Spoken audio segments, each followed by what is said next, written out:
우선 오늘 교회에 대한 그 설교 말씀의 제목을 한번 따라 하실래요? 교회가 곧 예수다. 예, 교회가 곧 예수다 라는 제목입니다. 사도 바울 선생에게 있어서 그가 잊어버릴 수 없는 획기적인 사건은 바로 다메섹 도상에서 예수를 만났던 사건이었습니다. 그는 열렬한 바리새파였습니다. 그리고 장래가 촉망되었던 아주 젊은 율법주의자였습니다. 당대 대제사장이었던 그 사람에 의하여 특별한 사랑을 받고 인정을 받아왔습니다. 어느 날 대제사장의 위임장을 가지고 박해를 피하여 예루살렘에서 다메섹 도상으로 흩어져 있는 그 그리스도인들을 잡아서 끌고 오기 위하여 특별 위임장을 받아서 가고 있었습니다. 그런데 갑자기 하늘로부터 강한 빛이 그를 사로잡습니다. 그는 너무나도 충격을 받아서 그 자리에 꼬꾸라집니다. 그때 하늘에서 음성이 들립니다. 사울아, 사울아, 내가 어찌하여 나를 박해하느냐? 순간 사울은 깜짝 놀라서 묻게 됩니다. 주여, 누구시니까? 나는 내가 박해하는 예수다. 다메섹 도상에서 예수를 만난 이 일은 사도 바울에게 있어서는 일생일대의 최대의 사건이었습니다. 그야말로 마일스톤이었습니다.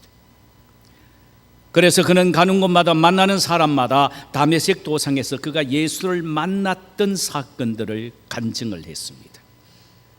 12 제자들에게도 간증했고 유대 종교 지도자들에게도 간증을 했고 심지어 이방 왕 아그리빠에게도 간증을 합니다. 그만큼 자신에게는 대단한 사건이었습니다. 그런데 우리가 알아야 할 것은 사울에게 있어서 더욱 충격적으로 느껴졌던 것이 있습니다. 자기 위를 비추는 태양보다 더 강렬한 빛 때문이 아니었습니다. 하늘에서 들려오는 우렁찬 주님의 음성 때문임도 아니었습니다. 주님이 하신 말씀의 내용 때문이었습니다. 그 말씀의 내용은 이거지요. 말씀드렸습니다마는 내가 어찌하여 나를 박해하느냐? 나는 내가 박해하는 예수다. 바로 이 말씀입니다. 그는 결코 예수님을 만난 적이 없습니다. 예수님을 따라다닌 적도 없었고 예수님으로부터 친히 가르침을 받은 적도 없었습니다. 단지 유대교의 선배들을 통하여 들은 예수가 나사렛 이단의 괴수로 활동하다가 유대교에 의하여 종교 재판을 받아 십자가에서 처형당했다는 것, 이것이 그가 가지고 있는 예수님에 대한 모든 정보였습니다. 또 그는 예수님 믿는 사람인 교회를 박해하는 적은 있어도 예수님을 박해한 적은 없었습니다. 그런데 예수님의 벼락 같은 소리는 내가 어찌하여 나를 박해하느냐, 나를 괴롭히느냐, 나를 못살게 구느냐라는 그 말씀, 나는 내가 박해하는 예수다라는 이 말씀이었습니다. 이것이 사도 바울에게는 엄청난 충격적인 사건임을 그는 깨닫게 됩니다. 예수 믿는 사람이 모인 교회가 예수님이라니요, 이 사실을 깨달은 순간 사울이라는 이 바울은 정신이 혼미해졌습니다. 여기 사울은 원래 히브리 말입니다. 세울 히브리 말이고 바울은 헬라 말입니다. 셀라 이름으로 바울이고 히브리 이름으로 사울입니다. 그는 지금까지 수많은 그리스도인들을 박해했고 최근에는 스데반을 직접 죽인 일들이 바로 예수를 박해했는 일이고 예수를 죽인 일이었다는 사실을 깨닫고는 가슴을 치며 엎드려서 통곡하게 됩니다. 이 일을 3일 동안 계속하게 되지요. 이후부터는 사도 바울의 마음속에 늘 있었던 것은 교회였습니다. 교회 외에는 그에게는 관심이 없었습니다. 어떻게 하면 교회를 바로 세울 수 있을까? 어떻게 하면 교회를 건강한 교회, 튼튼한 교회를 만들 수 있을까? 라는 것으로 그의 마음을 꽉 찼습니다. 만약 우리가 바울과 같은 바른 교회관을 가지고 있다면 정말 교회를 사랑하고 지성으로 섬기면서 살아갈 수 있을 것입니다. 오늘날 성도들에게 문제가 되는 것은 잘못된 교회관 때문입니다. 교회관이 잘못되면 교회의 영광을 위하여 일하는 것이 아니라 교회에 많은 상처를 주면서 신앙생활을 하게 된다는 사실입니다. 그리스도인들은 예수를 믿고 신앙생활을 하는 그 순간부터 교회를 중심으로 해서 살아갑니다. 그렇잖아요? 예수 믿는 그 순간부터 교회를 중심으로 해서 살아가고 눈을 감는 그 순간에 교회의 사랑을 받으면서 찬송 속에서 눈을 감고 천국에 가게 되는 것입니다. 그러므로 교회는 영혼의 어머니요 안식처인 것입니다. 이런 바른 교회관을 가지고 신앙생활을 할 때에 자신뿐만 아니라 후손까지 복을 받는 것입니다. 그러면 도대체 교회가 무엇인가? 교회가 무엇인지에 대해서는 교회론이라는 책을 볼 필요도 없습니다.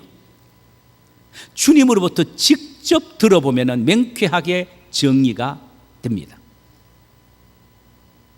주님이 뭐라고 말씀하셨습니까? 내가 어찌하여 나를 비판하느냐 라고 말씀하셨습니다. 이 말씀 속에 교회가 무엇인지를 정확하게 말씀해 주고 있습니다. 내가 어찌 나를 비판하느냐? 교회가 곧 예수님 자신이란 말이죠. 교회가 예수님이고 예수님이 교회란 말씀입니다. 그러므로 교회를 비판하는 것이 바로 예수님 자신을 비판하는 것이요,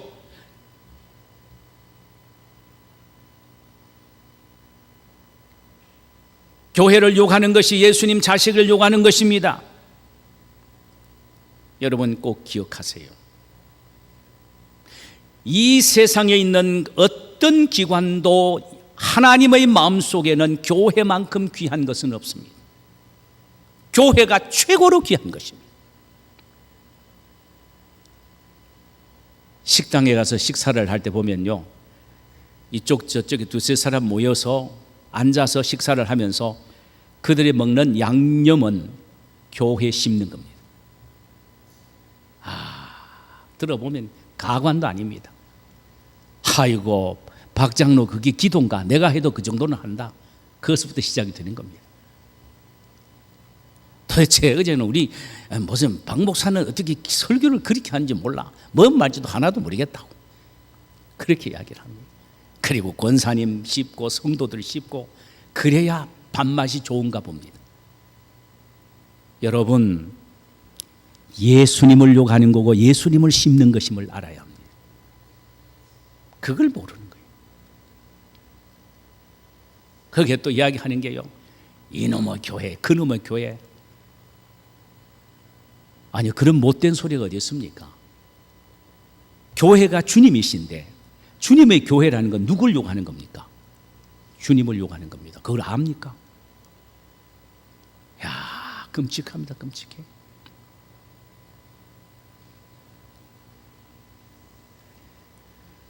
여러분, 교회를 반대로 사랑하는 것은 예수님을 사랑하는 것이고, 교회를 자랑하는 것은 예수님을 자랑하는 것입니다.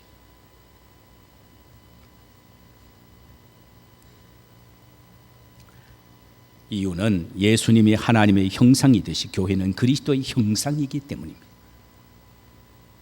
보이지 않는 예수님의 보이는 모습이 바로 교회란 말입니다. 예수를 보려면 교회를 통하여 볼 수 있단 말이죠. 그러므로 우리 모두는 진정 교회를 그리스도로 믿어야 합니다. 여러분 진정 교회를 예수로 믿으십니까? 믿어야 합니다. 그럴 때에 교회를 지성으로 섬기고 귀하게 여기고 사랑할 수가 있습니다. 오늘 네가 어찌 나를 박해하느냐라는 말씀 속에서 우리가 발견하는 것은 예수님 자신이 교회라는 말이죠. 교회가 바로 예수님이란 말입니다. 그런 의미에서 볼 때에 교회가 예수라는 이 말씀 속에 우리에게 주는 메시지가 뭐냐, 진리가 뭐냐 하는 것입니다. 잘 들어보세요. 이는 첫째로 교회를 통해서 예수님을 보고 만날 수 있다는 것입니다. 교회를 통해서. 우리는 교회에서 신앙생활을 하면서 주님을 만나고 그분을 경험해야 한다는 말입니다.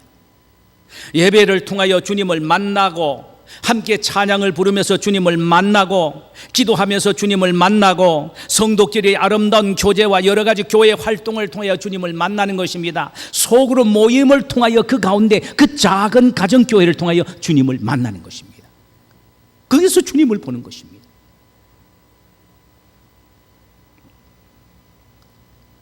이 험악한 세상 우리가 끝까지 신앙생활할 수 있는 비결은 그리스도의 몸이신 교회에서 주님을 만나고 경험하려 영적인 힘을 얻을 때에만 가능합니다. 그리스도인들이 교회 안에서 주님을 만나지 아니하면 도대체 어디 가서 주님을 만날 수 있단 말입니까? 교회에서 주님을 만나고 경험한다는 것, 주님의 음성을 듣고 주님을 체험한다는 것, 설교를 들을 때 설교를 통하여 주님을 만나는 영적인 신비로움을 경험한다는 것, 이거 얼마나 영광스러운 일인지 모릅니다. 어떤 안티 기독교 단체에서 기독교는 사기다라는 주제를 갖고 나름대로 최고의 무술론자들을 초청해서 연설을 마칩니다. 그래서 마지막 시간에 이제 질문한 분들이 있으면 질문하라는 시간을 주었습니다. 그때 청중송에 있던 한 사나이가 손을 번쩍 들면서 질문이 있다라고 말했습니다. 기회를 줬습니다. 그 청년이, 그 젊은 사나이가 투벅투벅 걸어 나왔습니다. 그는 얼마 전만 하더라도 알코올 중독자요, 또 마약 중독으로 폐인의 생활을 했습니다. 그러다가 한 전도자의 전도를 받고 예수를 믿고 변화된 삶을 살게 된 것입니다. 그러 나오면서 주머니에서 귤 하나를 끄집어냈습니다.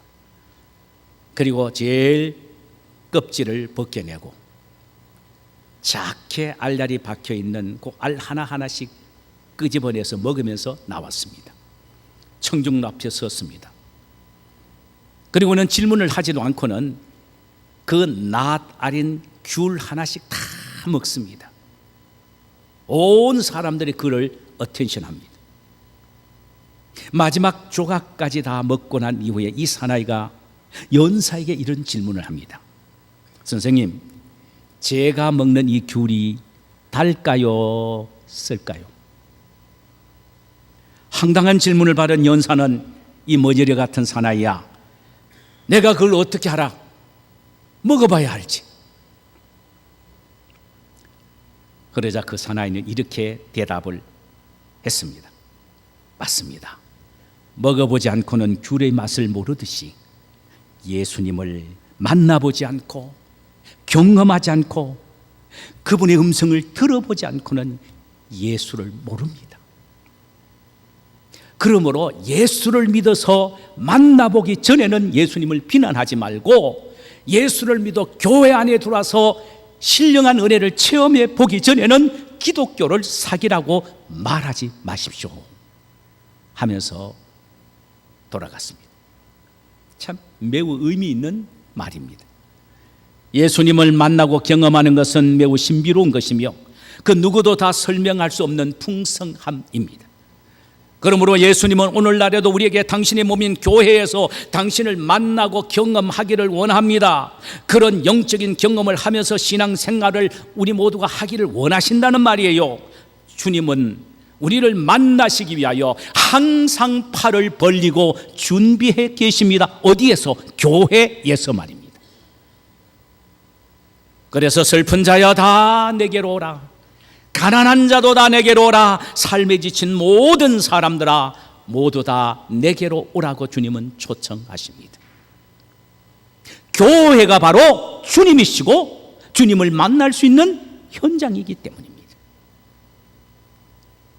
그래서 우리 모두가 주님을 만나고 경험해야 할 곳이 교회이기 때문에 예수님은 말씀하시기를 교회가 예수님 자신이라고 말씀을 하시는 겁니다. 두 번째로, 교회가 예수님 자신이라고 말씀하시는 것은 모든 성도는 진심으로 교회를 사랑해야 된다라는 의미입니다. 제가 종종 이 예화를 듭니다.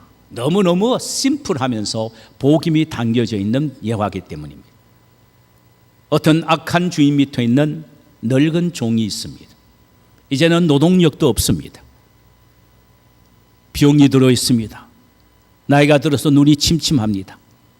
허리는 꼬부라져 있습니다. 그래서 다음 얼마라도 받고 팔아야 되겠다 싶어서 노예시장에 내어놓습니다. 아무도 사가는 사람이 없습니다. 저녁때가 되었습니다. 그때 한 마음씨 착한 노예상 주인이 나타나서 말없이 그 주인이 요구한 대로 돈을 지불하고 그 늙은 종을 사서 이렇게 말을 합니다. 내가 이제 자네의 몸값을 다 지불했네. 내가 자녀를 자유롭게 하니 자네는 이제 고향으로 돌아가 남은 생을 자유롭게 살려무나. 늙은 종의 몸값을 대신 지불한 착한 노예상의 의로운 행위를 속량이라고 말합니다.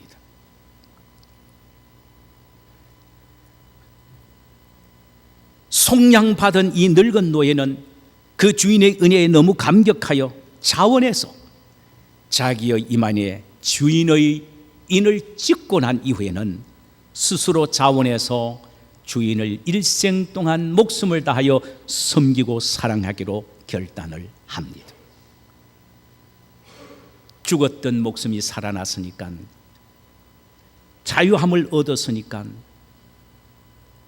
그 주인에게 자신의 생명을 다하여 사랑하고 존경하는 것은 당연한 일이 아니겠습니까? 물질의 빚을 진 자에게 물질을 갚아주는 것이 속량이요, 생명의 빚을 지고 있는 사람에게 자신의 생명을 주어 갚아주는 것이 속량 혹은 죄사함, 즉 속죄입니다. 우리 모두는 우리의 죄값으로 죽음을 지불해야 되는 생명의 빚을 지고 있던 존재들이었습니다. 그런 우리를 위해 예수님께서 자신의 생명을 대신 지불하셔서 우리를 사망에서 살려주셨습니다. 이것을 속량 혹은 구속이라고 말합니다. 우리 모두가 갚을 수 없는 이 구속의 은혜를 입었습니다. 사랑하는 성도 여러분, 예수님의 이 엄청난 속량의 은혜를 입었다면, 그리고 우리가 이 사실을 믿는다면 우리가 어떻게 해야 합니까? 당연히 예수님을 사랑하며 살아야 합니다.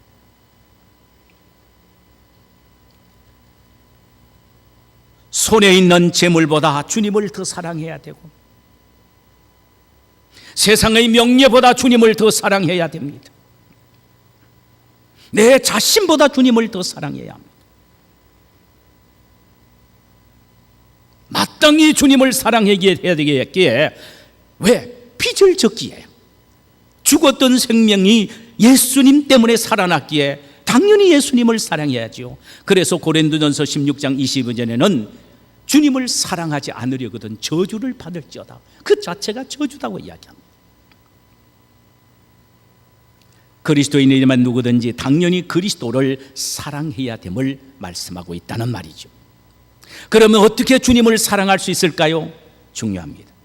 보이지 않는 주님을 어떻게 사랑할 수 있을까요? 어떻게 하는 것이 주님을 사랑한다고 고백할 수가 있을까요? 어떻게 할 때 주님이 당신을 사랑하는 것으로 인정해 주실까요?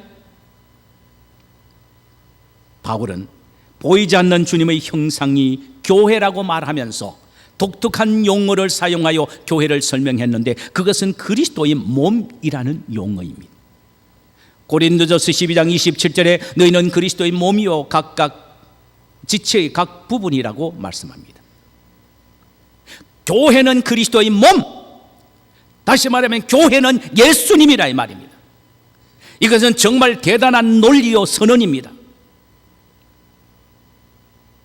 교회가 크든 작든 상관없습니다. 온전히 독립적인 그리스도의 몸입니다.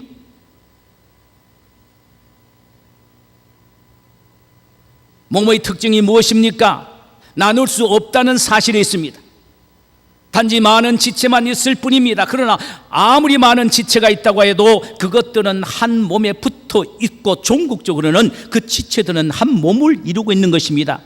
이와 같이 교회의 역시 모든 성도들은 그리스도의 몸에 붙어 있는 지체요, 그 그리스도의 몸인 것입니다. 그렇다면 주님을 사랑한다는 것은 곧 교회를 사랑한다는 것입니다. 교회를 섬기는 것이 곧 그리스도를 섬기는 것이 되는 것입니다. 이를 구체적으로 말하면 그리스도를 섬기고 사랑하는 것은 그리스도의 몸을 이루고 있는 지체인 교회 성도 개개인을 사랑하고 섬기는 것을 말합니다. 그렇다면 옆에 계시는 여러분, 옆에 계시는 분들은 바로 주님, 즉 예수님의 몸의 각 지체이기 때문에, 한 지체이기 때문에 예수님을 사랑하듯 사랑해야 됩니다. 예수님을 섬기듯 섬겨야 하는 것입니다. 또 교회라는 공동체를 사랑해야 하며 섬겨야 합니다. 이것이 바로 그리스도를 사랑하는 것입니다. 만약 예수님을 사랑한다고 하면서 그리스도의 지체인 믿음의 형제 자매를 사랑하지 않고 섬기지 않고 미워한다면 그는 진정 예수 그리스도를 사랑하는 사람이 아닌 것입니다. 참 성도를 섬기는 것이 얼마나 중요하고 아름다운지 모릅니다. 제가 이제 목회 마무리를 해야 될 때가 되니까 참 언제 말씀드렸습니다만 좋은 추억을 만들고 싶습니다. 모든 사람과 아름다운 추억을 만들고 싶다. 온 성도들도 참 저 아름다운 추억을 만들었으면 좋겠습니다. 그럴 때 제가 떠나더라도 늘 여러분들이 제 마음이 있게 되고 또 여러분 자신들도 오랫동안 한 교회를 섬겨 목회했던 목사를 기쁘게 함으로 여러분들도 행복하고 복을 받지 않습니까? 교회도 복을 받고요. 저는 종종 요즘 제 목회, 특별히 이민 목회 25년을 이렇게 추억합니다. 그런데 본인을 앞에 놓고 앉혀놓고 말씀드려서 죄송합니다만은 제 마음에 참 아름답게 새겨져 있는 분이 우리 노창문 장로님이십니다. 참 귀한 분이고 좋은 분이에요. 왜 그러냐? 우리 저쪽에 있을 때 참 그때 스산했어요. 참 교회가 어려운 것보다도 참 하여튼 스산했어요. 크리스마스 때였습니다. 장로님이 그때 뭐 큰 가게는 아니었습니다만 야채 가게를 그때 하고 계셨어요. 그런데 성도들이 100명 이상이 되는데 정성스럽게 요만하게 귤 박스를 해가지고 포장을 해서 당신이 일일이 성도 한 사람 한 사람에게 다 나눠줬습니다. 그 분위기가 얼마나 좋은지, 성도들이 얼마나 행복해하는지 말이에요. 제가 그걸 잊지 못합니다. 그때 제가 그때 느낌이 정말 장로님은 이래 해야 되겠구나. 성도들이 얼마나 행복해하는지, 분위기가 얼마나 훈훈한지 몰라요. 그것만 아닙니다. 그 교회 한 10년 이상 있었죠. 10년 이상 있었어요. 한 2, 3년이 있었는데 갑자기 우리 교회에 나가달라고 노티스를 변호사를 통해 보냈습니다. 석 달의 유예 기간을 주었습니다. 도대체 갈 수가 없습니다. 교인이 그때 어린아이들 합하면 150명 되는 대식구를 데리고 어디로 갑니까? 갈 수가 없어요. 그래서 기도하고 있었는데 마침 이 교회가 났다고 했을 때 우리 장로님이 참 기뻐하셨어요. 어쩌면은 본인이 늙으면서 사용하려고 준비해 놓은 아마 헌금을 다 건축 헌금을 드렸지 않나라고 내가 생각이 되어집니다. 그만큼 제일 앞장서서 하신 분이에요. 여러분, 예수님 사랑하는 게 뭘까요? 뭘까요? 믿음의 형제, 지체 하나하나를 사랑해서 작은 정성이라도 베풀고 사랑하는 사랑, 그게 예수님 사랑하는 거예요. 아무리 주님 사랑해요 하면서 앞 사람 머리에 침이 들 때는 사라고 소리쳐도 믿음의 형제 사랑하지 않으면 그건 사랑이 아니에요. 사랑이 아니에요. 착각하면 안 됩니다.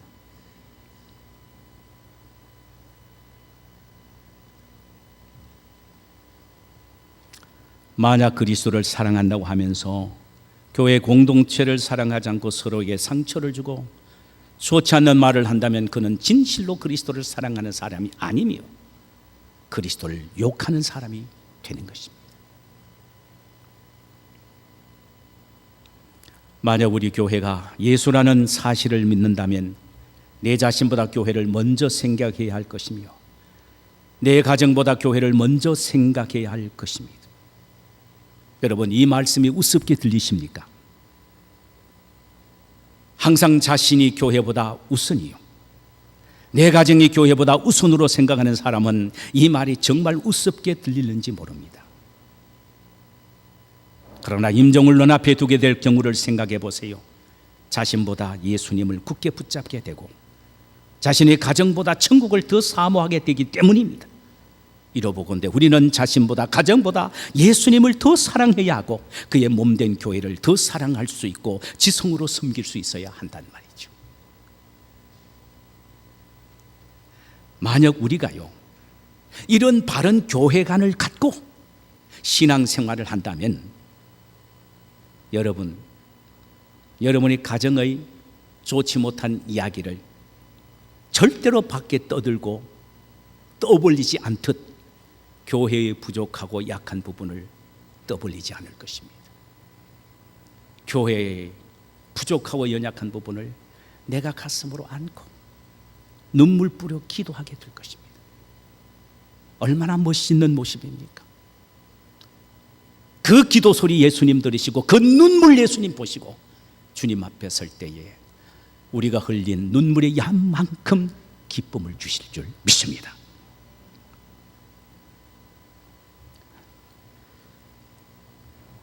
마지막 하나는요, 교회를 예수라고 말할 때에 교회 안에는 절대로 분쟁과 분열이 있어서는 안 된다는 말입니다. 우리가 알듯이 몸은 나누어질 수 없는 것입니다. 다양한 지체들의 신비로운 조화가 몸인 것입니다. 한 몸에 붙어있는 지체는 결코 분쟁을 일으킬 수가 없고 손이 싫다고 해서 발이 떨어져 나갈 수가 없는 것입니다. 만약 지체끼리 서로 분쟁한다면 결국은 몸이 상처를 받게 될 것입니다. 여러분, 왼손이 마음에 들지 않는다고 해서 오른손이 주먹을 들고 왼손을 마음껏 때린다면 결국은 아픈 것은 손만이 아니라 몸 전체가 아프고 병난다 이 말이죠. 만약에 다른 지체가 보기 싫다고 해서 몸에 붙어있던 한 지체가 떨어져 나간다면 그는 불구자입니다. 그렇지 않습니까? 아니, 몸 전체가 불구의 몸이 되어버리고 말 것입니다. 그리스도의 몸인 교회 안에 그리스도의 지체인 성도끼리 서로 분쟁한다면 몸인 그리스도에게 상처와 고통을 주는 것이며 교회가 분열된다면 그것은 몸인 그리스도를 나누어 버리는 것이 되는 것입니다. 진정 우리가 이 진리를 알게 된다면 교회 안에서의 분쟁과 분열은 있을 수 없는 일일 것입니다. 왜냐하면 그리스도가 교회이고 교회 몸이기 때문입니다. 장로교의 창시자인 요한 칼빈 선생은 그가 26살 때 쓴 위대한 대작이 있는데 그것이 바로 칼빈 강요, 칼빈 인스티튜트라는 칼빈의 기독교 강요라는 것이 있습니다. 그가 교회론에서 교회의 분쟁과 분열에 대하여 이렇게 말합니다. 교회의 분쟁은 그리스도에게 상처를 주는 것이다. 교회 내의 성도의 분열은 그리스도의 몸을 칼로 자르는 것이기에 진리의 문제가 아닌 이상은 절대로 허용해서는 안 된다. 교회를 분열하는 것은 사단의 행위요 그들은 결코 하늘나라를 상속받을 수가 없다. 이렇게 표현을 했습니다. 아니, 성경인 하나님 말씀인 갈라디아서 5장 20절에서 바울은 분쟁과 분열을 하나님 나라를 유업을 받지 못하는 육체의 일이라고 이렇게 말합니다. 우상 숭배와 주술과 원수 맺는 것과 분쟁과 시기와 분냄과 당 짓는 것과 분열함과 이단과 투기와 술 취함과 방탕함과 또 그와 같은 것들이라 전에 너희에게 경계한 것 같이 경계하노니 이런 일을 하는 자들은 하나님의 나라를 유업으로 받지 못할 것이며 하나님의 나라를 유업으로 받지 못한다는 것입니다. 물론 신앙생활을 하다 보면은요, 서로 이견이 충돌될 수도 있고 갈등을 겪을 수도 있습니다. 그러나 그것이 분으로 발전하게 내버려 둬서는 안 됩니다. 분쟁의 씨앗이 되게 해서는 안 된다는 말씀입니다. 얼마든지 우리는 서로 화목하고 대화하여 화합할 수가 있어야 합니다. 그러기 위해서는 우리는 원칙 하나를 분명히 세워야 합니다. 이 원칙에 따라 신앙생활해야 됩니다. 그것은 바로 교회가 예수다라는 원칙입니다. 교회가 예수의 몸이다라는 원칙을 갖고 신앙생활해야 합니다. 우리 개개인은 그리스도의 몸에 붙어있는 지체다. 지체가 서로 분쟁하지 않고 도와야 되듯이 우리는 서로가 사랑으로 돕고 섬겨야 할 존재라는 사실입니다. 이 사실을 잊지 말아야 한다는 말입니다.